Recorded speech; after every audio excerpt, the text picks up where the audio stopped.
Dad's hand trembled as he raised his champagne glass under the ballroom chandeliers, his grin sharp and practiced. 200 faces turned expectantly toward the stage where I stood frozen in my bridesmaid dress. Wrong event, wrong memory, but the same sick feeling in my stomach. He cleared his throat, tapped the microphone twice, and said the words that would unravel everything. To my son Marcus, who never quite figured out how to make me proud.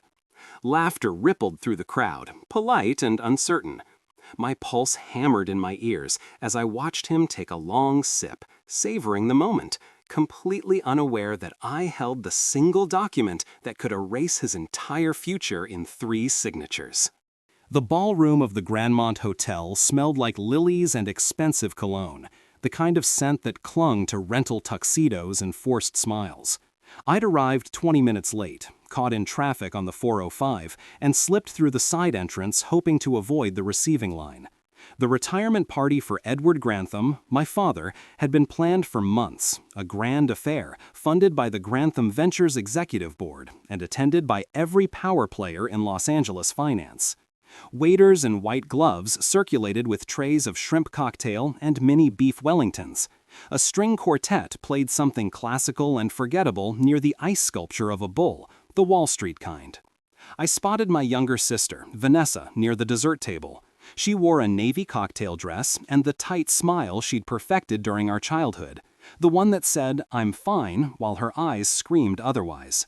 She waved me over, her relief visible. "Thank God you're here," she whispered, handing me a glass of sparkling water. "He's been asking where you were." "I'm sure he has," I said, scanning the room. Dad stood at the center of a cluster of men in dark suits, gesturing broadly with a tumbler of scotch. His silver hair was immaculately styled, his charcoal suit tailored to perfection. He looked every inch the titan of industry the keynote speaker would no doubt describe in glowing terms. Vanessa touched my elbow. "Marcus, please, just get through tonight without incident. He retires tomorrow. After that, you never have to see him again if you don't want to." I wanted to tell her it wasn't that simple, that the document folded in my inner jacket pocket changed everything. But the lights dimmed and a spotlight hit the stage. Michael Chen, the current CEO of Grantham Ventures, stepped up to the microphone, his expression solemn and reverent. "Ladies and gentlemen," Michael began, his voice smooth and practiced, "we gather tonight to honor a man who built an empire from vision and grit. Edward Grantham started this firm 32 years ago with nothing but a desk, a phone, and an unshakable belief in the American dream." The crowd applauded. I felt Vanessa's hand tighten on my arm. Michael continued, detailing Dad's early years, the scrappy startup days, the first major acquisition, the pivot into private equity that made him a legend. Every anecdote was polished, every achievement magnified. The audience hung on each word, nodding and chuckling at the well-timed jokes. I'd heard these stories 100 times, always from Dad's perspective, always casting him as the hero. What Michael didn't mention was the 16-hour days Dad spent at the office while Vanessa and I ate cereal for dinner. He didn't talk about the missed recitals, the forgotten birthdays, the way Dad's eyes glazed over whenever we tried to tell him about school. He certainly didn't mention the cutting remarks, the constant comparisons, the way he measured our worth in GPAs and test scores, and whether we'd chosen careers that impressed his colleagues. When Michael finished, the applause was thunderous. Dad took the stage, clapping Michael on the shoulder, soaking in the adoration. He adjusted the microphone, his grin wide and wolfish. "Thank you, Michael, for those incredibly kind words," Dad said, his voice filling the room with practiced ease. "And thank you all for being here tonight. This journey has been extraordinary, and I couldn't have done it without the brilliant minds in this room." He paused, letting the sentiment land, then scanned the crowd until his eyes found mine. My stomach dropped. "I also want to acknowledge my family," he continued, his tone shifting to something almost tender. "My beautiful daughter, Vanessa, who's making her mark in environmental law. Stand up, sweetheart." Vanessa stood reluctantly, her cheeks flushing as the crowd applauded. She sat down quickly, her hands trembling. "And my son Marcus." Dad's smile didn't reach his eyes. "Marcus took a different path. While I built companies, he built, well, let's just say he built character. Scattered laughter. My face burned. Marcus studied philosophy in college, then spent a few years finding himself in Southeast Asia. Now he works at a nonprofit helping underserved communities access financial literacy programs. Noble work, I'm sure, but not exactly the legacy I'd hoped to pass on. The laughter grew louder, more confident now that Dad had given them permission. I felt hundreds of eyes on me, some pitying, others amused. Vanessa gripped my hand under the table, her nails digging into my palm. Dad raised his glass, his expression mock solemn. To Marcus, proof that not every investment pays dividends. The toast hung in the air, cruel and final. People clinked glasses, unsure whether to laugh or look away. I stood slowly, my legs unsteady, and made my way toward the stage. Conversations hushed. The string quartet faltered, then stopped. Dad watched me approach, his smile faltering just slightly, uncertainty flickering across his face. I reached the stage, and Michael Chen stepped aside, confused. I took the microphone from the stand, my hand surprisingly steady. "Thank you for that, Dad," I said, my voice calm and clear. Really, that was illuminating. Silence blanketed the room. I reached into my jacket and pulled out the folded document, holding it up for everyone to see. I want to share something with all of you tonight, something my father doesn't know. Dad's face went pale. 3 years ago, I returned from Asia and started working at the Foundation for Financial Empowerment. What Dad didn't mention is that I also co-founded an investment fund with 2 partners. We focused on ethical, high-yield opportunities in underserved markets, microlending, green energy, community development. Last year, our fund acquired a controlling interest in Grantham Ventures Pension Trust. Gasps rippled through the crowd. Dad's hand clenched around his glass. "Which means, Dad, that I oversee your retirement pension, all $3 million of it." The room erupted in murmurs. Vanessa's mouth fell open. I unfolded the document slowly, letting the moment stretch. "This is a fiduciary review form. It allows me to suspend pension disbursements pending investigation into fund mismanagement or ethical violations. I've been reviewing your tenure, Dad, and I've found some interesting discrepancies. Nothing illegal, but enough to warrant a full audit." Dad lunged forward, his voice a snarl. "You can't do this." "I can," I said, quietly, "and I am. Effective immediately, your pension is frozen until the audit concludes. That could take 6 months, maybe a year." I set the microphone back on the stand and walked off the stage, leaving my father standing alone under the spotlight, his empire crumbling in real time. The hotel corridor was cold and bright, fluorescent lights buzzing overhead as I pushed through the double doors and into the stillness beyond the ballroom. My hands shook now that the adrenaline was fading, replaced by a hollow ringing in my ears. Behind me, I could hear the chaos erupting, raised voices, the sharp clink of glasses being set down too hard, the scrape of chairs as people stood to leave or huddle in shocked clusters. I made it to the lobby before Vanessa caught up with me, her heels clicking frantically against the marble floor. "Marcus, wait!" She grabbed my arm, spinning me around. Her eyes were wide, her face flushed. "What the hell was that?" "That," I said evenly, "was me finally standing up to him. By humiliating him in front of everyone he knows, by threatening his retirement?"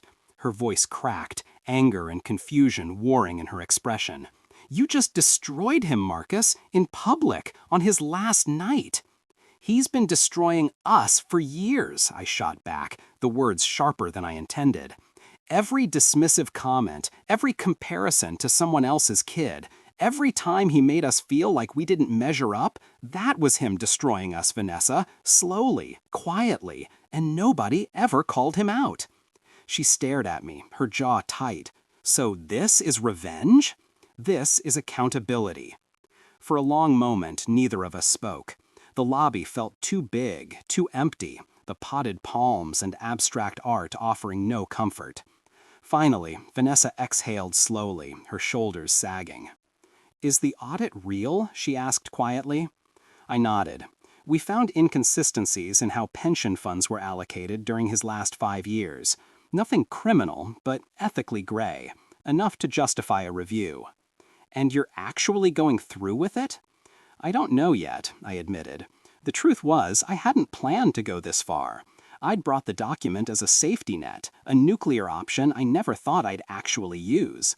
But standing on that stage, hearing him reduce my life to a punchline, something inside me had snapped. Vanessa's phone buzzed. She glanced at it and winced. Mom's calling, and Aunt Linda, and, she scrolled, half of Dad's executive board. Let them call. Marcus! I need to go. I turned toward the exit, but her voice stopped me. He's going to come after you, she said softly. You know that, right? He won't just let this go. I looked back at her, my sister, who'd spent her whole life trying to earn a man's approval that would never come. I know. I walked out into the cool November night, the Los Angeles skyline glittering indifferently above me. My phone was already lighting up with messages, unknown numbers, colleagues from the foundation, even a journalist who'd somehow gotten wind of the story. I silenced it and started walking. No destination in mind, just the need to move. The streets were quieter here, away from the hotel district. I passed a taco truck closing up for the night, a homeless man arranging cardboard under an overpass, a couple arguing outside a dive bar. Normal people living normal lives, untouched by pension funds and retirement parties and the weight of family expectations. I ended up at a 24-hour diner on Pico Boulevard, the kind of place with cracked vinyl booths and coffee that tasted like burnt rubber. The waitress, a woman in her 50s with kind eyes and a name tag that read Dolores, poured me a cup without asking. Rough night? She asked. You could say that. She left me alone after that, which I appreciated. I sat in the corner booth, staring at the document I'd pulled from my jacket. The fiduciary review form was real, signed by me and my co-founders, notarized and legally binding. But executing it, actually freezing my father's pension, meant crossing a line I couldn't uncross. My phone buzzed again. This time, it was a text from my business partner. Dude, what happened? Twitter is exploding. I opened the app and immediately regretted it. Someone had filmed my speech and posted it.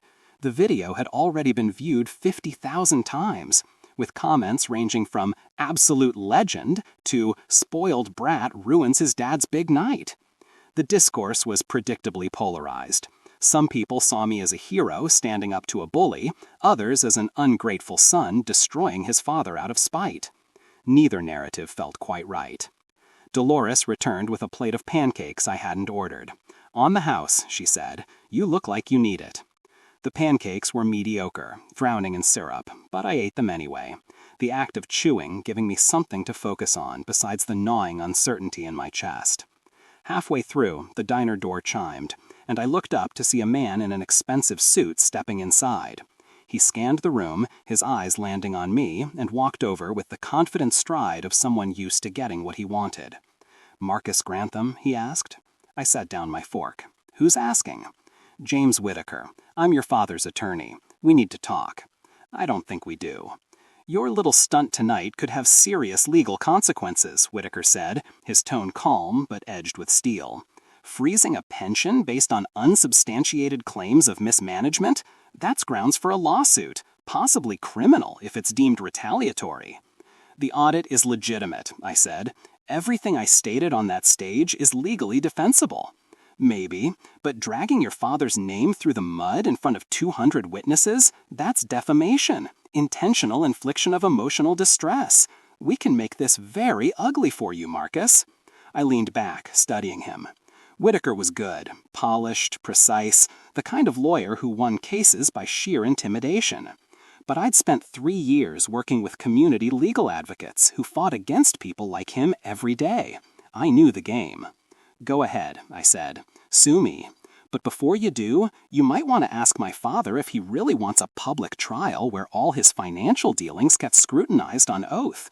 Because I have 3 years of documentation, and I'm willing to bet there are things he'd rather keep private. Whitaker's jaw tight. He reached into his briefcase and pulled out a single sheet of paper, sliding it across the table. Your father is prepared to offer you a settlement, $200,000. In exchange, you drop the audit and issue a public apology. I didn't touch the paper. Tell him no. Marcus! Tell him, I said, my voice hard, that if he wants to settle, he can come here himself and apologize to me, in person, for every cutting remark, every dismissive comment, every time he made me feel like I wasn't enough. Then maybe we'll talk. Whitaker stared at me for a long moment, then gathered the paper and stood. You're making a mistake. Probably, I admitted, but at least it's my mistake. He left without another word. I sat alone in the booth, the fluorescent lights humming overhead, wondering if I'd just won something or lost everything. The Foundation for Financial Empowerment occupied a modest two-story building in Corrytown, sandwiched between a nail salon and a Guatemalan bakery. I arrived Monday morning to find our executive director, Angela Park, waiting in my office with her arms crossed and an expression that could freeze lava. "Sit," she said. I sat. Angela was 52, a former public defender who'd left law to focus on financial justice after watching too many clients trapped in cycles of debt and predatory lending. She'd hired me 3 years ago despite my lack of formal credentials, saying she valued passion over pedigree. Right now, her passion was clearly directed at my throat. "I've received 14 calls this morning," she said, pacing in front of my desk. 4 from board members, 3 from donors, 7 from reporters, all asking the same question. Did Marcus Grantham really freeze his father's pension live on stage at a retirement party? "Yes," I said. "And did Marcus Grantham do this using his position as a managing partner in an investment fund that we have a financial relationship with?" "Technically, yes, but—" "Marcus," she stopped pacing, her voice dropping to something dangerously quiet. "Do you understand what you've done? The optics of this are catastrophic. We're a nonprofit that teaches financial ethics, and our program director just used his financial power to publicly humiliate his own father. How does that look?" "It looks like accountability," I said, though the words felt weaker now, worn down by a sleepless night and the weight of Angela's disappointment. She shook her head. "It looks like a vendetta. And whether or not your father deserved it, whether or not the audit is justified, you've handed our critics a weapon. The Foundation's reputation is built on trust, Marcus. Trust that we act in good faith, that we don't weaponize our access to help personal scores." "I didn't—" I stopped, knowing it was useless. She was right. I'd let my anger drive a decision that rippled far beyond my family. Angela sat down across from me, her expression softening slightly. "Tell me about the audit. Is it legitimate?" I pulled up the files on my laptop, walking her through what my team had found. Over the past 5 years, my father had restructured the pension trust in ways that benefited senior executives at the expense of mid-level employees.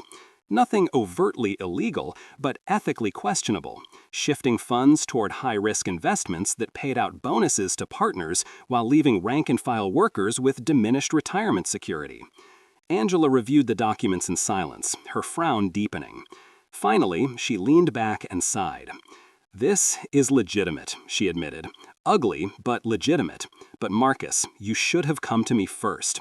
We could have handled this quietly, through proper channels, without turning it into a public spectacle." "He wouldn't have cared," I said. "Quiet doesn't work with him. He only responds to power." "So you became him," Angela said softly. "You used your power to hurt him the way he hurt you." The words landed like a punch to the gut. I wanted to argue, to defend myself, but the truth sat heavy in my chest. She was right. In that moment on stage, I'd become exactly what I hated about my father, someone who wielded power like a weapon, who prioritized being right over being kind. "What do I do?" I asked, my voice barely above a whisper. Angela stood, gathering her files. "You finish the audit, professionally, transparently, and you separate your personal feelings from the work. If your father violated fiduciary duties, that needs to be addressed, but not because you're angry at him, because it's the right thing to do for the people his decisions affected." She paused at the door. And Marcus, you need to decide if you're doing this to help those mid-level employees get what they're owed, or if you're doing this to punish your father. Because if it's the latter, you need to step away. After she left, I sat at my desk, staring at the framed photo on the shelf. Me and Vanessa as kids, maybe 8 and 6, grinning at the camera with ice cream smeared on our faces. Dad had taken that photo, I remembered.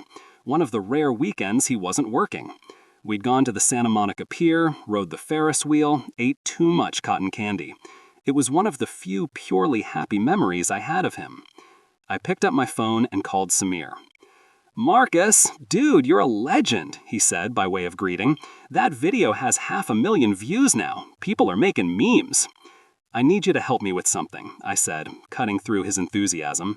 "The audit. I want to expand it. Not just Dad's pension restructuring. I want to look at how the changes affected every employee at Grantham Ventures. Mid-level, entry-level, support staff. I want to know exactly who got hurt and by how much." Samir's tone shifted, turning serious. "That's going to take time and resources. Are you sure?" "I'm sure."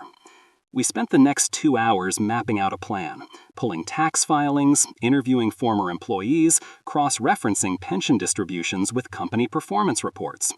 It was tedious, unglamorous work, the kind that didn't make for viral videos or satisfying confrontations, but it was necessary. Around noon, Vanessa called. "Dad's in the hospital," she said without preamble. My blood went cold. What happened? "Chest pains. They think it's stress-induced angina, not a heart attack, but they're running tests." Her voice was tight, strained. "Is he okay?" "Physically? Probably. Emotionally?" She laughed bitterly. "You broke him, Marcus. He's not some invincible titan. He's a 70-year-old man who just had his life's work questioned in front of everyone he knows. And now he's in a hospital bed, wondering if his own son hates him." Guilt crashed over me, heavy and suffocating. "Vanessa, I didn't mean." "I know you didn't mean for this," she interrupted, "but it happened. And now you have to decide what you're going to do about it." She hung up before I could respond. I sat in my office, the walls closing in, the weight of consequences pressing down on me. I'd wanted to hold my father accountable, to make him see the damage he'd done, but I hadn't considered the collateral damage. Mom, Vanessa, even the employees at Grantham Ventures who had nothing to do with our family drama, but were now watching their workplace implode on social media. I thought about Angela's question.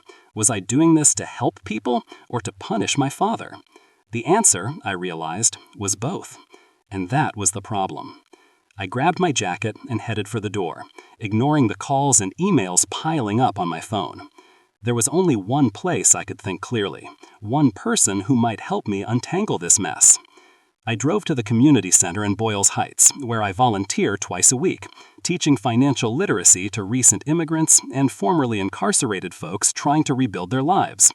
The center was loud and chaotic as always. Kids running through the halls, a Zumba class thumping bass through the gym, the smell of pozole drifting from the kitchen where volunteers prepared lunch. I found Carlos Martinez in the computer lab, helping an elderly woman fill out a FAFSA form for her granddaughter. Carlos was 68, a retired postal worker who'd lost his pension in the 2008 crash and spent the last decade advocating for pension reform. We'd met during my first week at the foundation, and he'd become something of a mentor. "Marcus," he greeted me, his weathered face crinkling into a smile. "What brings you by on a Monday?" "I need advice," I said. He finished helping the woman, then led me to a quiet corner. I told him everything: the party, the speech, the audit, the hospital. Carlos listened without interrupting, his dark eyes thoughtful. When I finished, he was quiet for a long time. Then he said, "You know what the hardest part of fighting for justice is?" I shook my head. "Remembering that the people you're fighting against are still people. They're not monsters. They're flawed, scared, human beings who made bad choices, same as the rest of us." He leaned back, folding his hands. "Your father hurt you. That's real. And maybe he hurt those employees too. That's also real. But if you turn this into a personal crusade, you lose sight of what actually matters, making sure those people get what they're owed. So what do I do?" Carlos smiled faintly. "You separate the man from the mission. You finish the audit, but you do it clean, No theatrics, no revenge, just facts. And then you figure out if you can forgive him, not because he deserves it, but because you do. The answer was simple and terrifying. The audit took 6 weeks. Samir, our third partner Elena, and I worked late into most nights, combing through a decade of financial records, interviewing 42 former Grantham Ventures employees, and consulting with pension law experts. What we found was worse than I'd expected and also more complicated. My father hadn't stolen money or committed fraud. What he'd done was subtler and, in some ways, more insidious. Over 5 years, he'd systematically shifted the pension fund's investment strategy toward high-risk, high-reward ventures that paid out massive bonuses to partners and executives when they succeeded, but left lower-level employees' pensions vulnerable when they failed. He'd restructured vesting schedules, reduced employer matching contributions for non-executive staff, and funneled pension assets into a private equity deal that benefited him personally through stock options. None of it was illegal. All of it was ethically rotten. But here's what complicated everything. Many of the rank-and-file employees we interviewed didn't see it that way. They remembered my father as a demanding but fair boss who'd given them opportunities, promoted from within, and built a company culture that felt like family. Yes, their pensions had taken a hit, but so had everyone in the 2008 crash and the pandemic volatility. They were angry at the system, not necessarily at him. "Your dad's old school," said Martin Liu, a 49-year-old mid-level analyst who'd worked at Grantham Ventures for 18 years. "Did he prioritize profits over people sometimes? Sure. But he also gave me my first real shot when no one else would hire an immigrant with an accounting degree from a state school. I don't know, man. It's complicated." It was complicated, and that made everything harder. Meanwhile, my father remained hospitalized for a week, then was discharged to recover at home. I didn't visit. I told myself it was because I needed space, needed to stay focused on the work, but the truth was simpler. I was afraid. Afraid of what I'd see in his eyes, afraid of my own anger softening into something more painful. Vanessa visited him daily, sending me terse updates. "He's stable, mom's a wreck. You should call." I didn't call. Instead, I threw myself into the audit, letting the numbers and testimonies distract me from the growing weight in my chest. Angela checked in weekly, reviewing our findings, making sure we stayed objective. She'd agreed to let me continue, but only if I maintained professional distance. No more public confrontations, no more personal vendettas. By week 4, we had enough documentation to recommend a restructuring of the pension trust that would restore approximately $1.2 million in lost value to mid-level employees over the next decade. It wasn't perfect, some losses were unrecoverable, but it was fair. The question was what to do about my father's personal pension. "Legally, we can't touch it," Elena said during one of our late-night strategy sessions. "He's already vested. The restructuring we're proposing affects future allocations, not past distributions." "But morally?" I asked. Samir shrugged. "Morally, he benefited from a system he designed to favor himself, but so did a lot of people. Are we going to freeze every executive's pension? Where's the line?" I didn't have an answer. The morning we finalized the report, I sat in my apartment staring at the executive summary.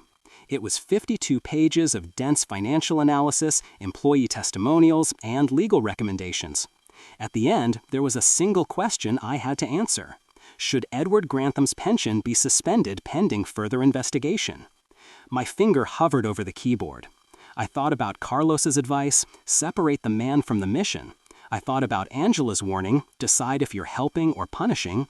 I thought about Vanessa's voice on the phone, you broke him. I typed one word, no. Then I added a qualifier. However, it is recommended that Mr. Grantham voluntarily contribute $500,000 from his pension distribution toward the restoration fund for affected employees as a gesture of accountability and goodwill. It wasn't punishment, it wasn't revenge, it was responsibility. I sent the report to Angela, Samir, and Elena, then closed my laptop and finally drove to my parents' house in Brentwood. The house was the same as I remembered, sprawling, immaculate, every surface polished and perfect. My mother answered the door, her face drawn and pale. She had aged 10 years in 6 weeks. "Marcus," she said, and pulled me into a hug I didn't deserve. "How is he?" I asked. "Angry, hurt, confused. She pulled back, her eyes searching mine. "But he's asking for you." I followed her through the house to the study where my father spent most of his time. He sat in a leather armchair by the window, thinner than I remembered, his silver hair uncombed, his reading glasses perched on his nose as he flipped through a book without really reading it. He looked up when I entered, and for a moment, neither of us spoke. "You came," he said finally, his voice rough. "I came." He set down the book. "To finish me off?" "No," I said, pulling a chair across from him. "To talk." We sat in silence for a long time, the afternoon light slanting through the window, dust motes dancing in the golden air. Finally, I pulled out a printed copy of the audit summary and set it on the table between us. "I finished the investigation," I said. "You didn't break any laws, but you hurt people, Dad. People who trusted you, who built your company alongside you. You prioritized profit over their security, and that was wrong." He stared at the document, his jaw tight. "I built an empire. I provided jobs, opportunities, wealth. That's what leaders do." "Leaders also take responsibility when their decisions harm people," I said quietly. "The report recommends a voluntary contribution from your pension to restore what was lost. $500,000. His head snapped up, eyes blazing. "You want me to give away half my pension? I want you to make it right. And if you refuse, then the report goes public as is, and everyone will know exactly what kind of leader you were." I leaned forward. "But if you agree, I'll include a statement acknowledging your cooperation and commitment to rectifying past oversights. Your legacy doesn't have to be defined by this, Dad. You get to choose." He stared at me, and for the first time in my life, I saw something I'd never seen before. Uncertainty, vulnerability, fear. "Why are you doing this?" he asked, his voice breaking slightly. "After everything I said, after humiliating you, why give me a choice?" "Because you're my father," I said simply, "and because I'm trying to be better than my anger." He looked away, blinking rapidly. When he spoke again, his voice was barely audible. "I was wrong. At the party. What I said about you, it was cruel and untrue." It wasn't an apology, not exactly, but it was closer than I'd ever gotten. "I know." We sat together as the light faded, two flawed men trying to find a way forward. 3 months later, I stood in the community center gymnasium, watching Carlos help a newly arrived family from El Salvador set up a savings plan on a battered laptop. The space was packed, 50 people crammed into folding chairs, learning about credit scores and compound interest and the small practical tools that could change their lives. It was unglamorous work, the kind that didn't make headlines or viral videos, but it mattered in ways my viral confrontation never would. My father had agreed to the contribution. $500,000 went into a restoration fund that would be distributed over the next decade to the 42 affected employees, weighted by years of service and pension shortfall. The remaining $2.5 million of his pension stayed intact, enough to fund a comfortable retirement, but not the lavish one he'd envisioned. The board of Grantham Ventures had quietly restructured their pension policies, bringing them in line with ethical standards. No press conference, no public apology, just quiet, necessary change. The viral video of my stage confrontation still circulated occasionally, usually resurfacing during discussions about corporate accountability or family drama. I'd stopped reading the comments. Some people still saw me as a hero, others as a vindictive son. The truth, as always, was more complicated than either narrative allowed. Vanessa met me for coffee once a week now, at a small cafe in Silver Lake, where the barista knew our orders by heart. We talked about work, about Mom's book club, about her girlfriend's new job. Sometimes we talked about Dad. Progress was slow, but it was progress. "He asked about you yesterday," she said one afternoon, stirring sugar into her latte. "Wanted to know if you'd come to his birthday dinner next month." "What'd you tell him?" "That I'd ask." She looked at me over the rim of her cup. "Will you?" I thought about it, the idea of sitting around the dining room table, passing dishes, making small talk. It felt impossible and terrifying and maybe, just maybe, necessary. "I'll think about it," I said. She smiled. "That's more than I expected." The foundation's work had grown in unexpected ways since the audit. The publicity, good and bad, had brought attention to the issues we were tackling, and donations had increased. Angela had used the momentum to launch a new initiative focused on pension transparency, partnering with labor unions and legal advocates to help workers understand and protect their retirement benefits. I led the program, working with people like Martin Liu to demystify the complex financial systems that govern their futures. It was harder than I'd expected, this work of rebuilding. Easier to tear things down, to expose injustice, to wield righteous anger like a sword.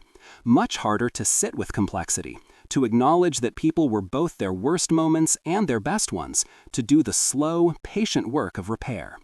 One evening, I returned to my apartment to find a package on my doorstep. Inside was a framed photo, me and Dad at my college graduation, both of us smiling stiffly, his hand on my shoulder. I'd forgotten this photo existed, buried in some box after I'd moved out. On the back, in his precise handwriting, was a note. I kept this on my desk for years. I was proud of you, even when I didn't know how to say it. I'm still learning. Dad. I set the frame on my bookshelf, next to the childhood photo of me and Vanessa at the pier. Two versions of my father, the one who'd hurt me and the one who was trying, however imperfectly, to change. Maybe both could be true. The following month, I went to his birthday dinner. It was awkward and stilted, conversations carefully navigating around landmines. But we made it through. Mom served his favorite meal, pot roast and mashed potatoes, the same recipe she'd been making for 40 years. Dad told a long, rambling story about his first job out of college, working the graveyard shift at a warehouse to save money for business school. I'd never heard the story before.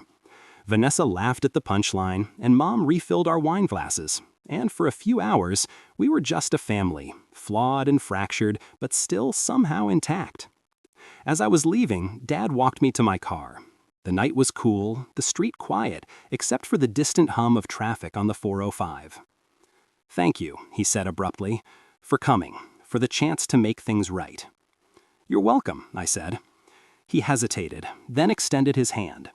I looked at it for a moment, the same hand that had signed pension restructurings and raised champagne glasses and dismissed my achievements with a wave.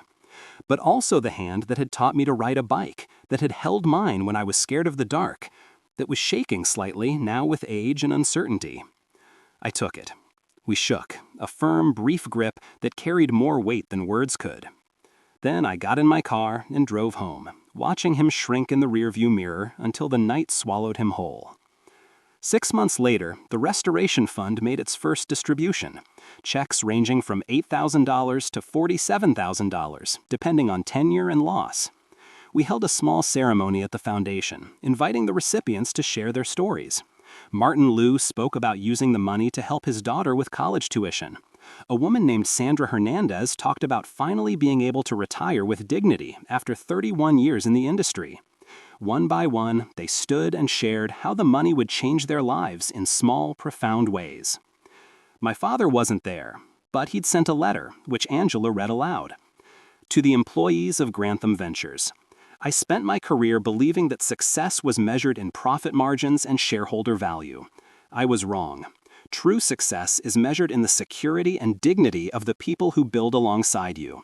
I failed you in that regard, and I am deeply sorry. This contribution is a small step toward making amends. I hope it helps in some way. Edward Grantham. The room was silent when she finished. Then someone started clapping, Martin, I think, and others joined in, the applause swelling until it filled the space. It wasn't forgiveness exactly, but it was acknowledgement, recognition that change, however late, still mattered. I stood at the back of the room, watching people embrace and laugh and cry, and felt something loosen in my chest. The anger that had driven me onto that stage 6 months ago had burned itself out, leaving behind something quieter and more sustainable: hope. That evening, I drove to the Grandmont Hotel, the site of the retirement party that had started everything. The ballroom was hosting a wedding, music and laughter spilling into the parking lot. I sat in my car, staring up at the illuminated windows, thinking about the man I'd been that night, so certain, so angry, so desperate to be seen. I pulled out my phone and texted my father. "Pancakes this weekend? My treat." His response came 3 minutes later. "I'd like that." I smiled, started the engine, and drove home through the city lights, toward a future I couldn't predict, but was finally ready to build.